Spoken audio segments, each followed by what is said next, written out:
नियमित कर्जदार शेतकऱ्यांना 2 लाख रुपये प्रोत्साहन अनुदान द्यावं, पीक विमाचे ट्रिगर पुन्हा लागू करावे, तसेच वन, देवस्थान, गायरान, वर्कस आणि घरांच्या तळजमिनी शेतकऱ्यांच्या नावे कराव्यात, या प्रमुख मागण्यांसाठी किसान सभेच्या वतीने राज्यभर जेल भरो आंदोलन करण्यात आलं। राज्यातील 23 जिल्ह्यांमध्ये हजारो शेतकऱ्यांनी निदर्शनं करत प्रशासनाला निवेदनं दिली। नियमित कर्ज भरणाऱ्या शेतकऱ्यांना केवळ 50,000 रुपयांपर्यंतचीच मदत देणं अन्यायकारक असल्याची भूमिका आंदोलकांनी मांडली। तसेच देवस्थान जमिनीवरून शेतकऱ्यांना बेदखल करणं थांबवून संबंधित जमिनी कसणाऱ्या शेतकऱ्यांच्या नावे करण्याची मागणी करण्यात आली। सरकारने या मागण्यांची दखल न घेतल्यास 20 ऑगस्ट रोजी कृषी मंत्री दत्तात्रय भरणे यांच्या घरासमोर बेमुदत राज्यव्यापी महामुक्काम आंदोलन सुरू करण्याचा इशारा किसान सभेने दिला आहे।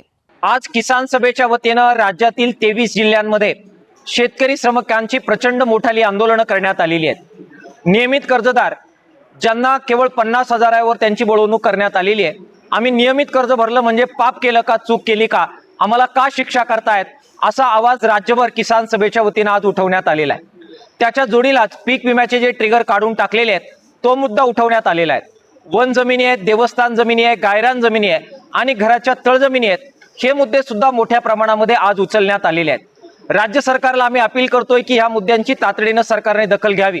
त्यांनी जर ती घेतली नाही तर पुढील 10 दिवसामध्ये प्रचंड तयारी महाराष्ट्रभरातील शेतकरी करतील।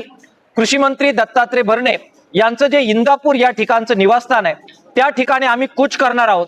जंतर मंतर आंदोलनाची महाराष्ट्रामध्ये पुनरावृत्ती करण्याची पूर्ण तयारी आम्ही ठेवलेली आहे।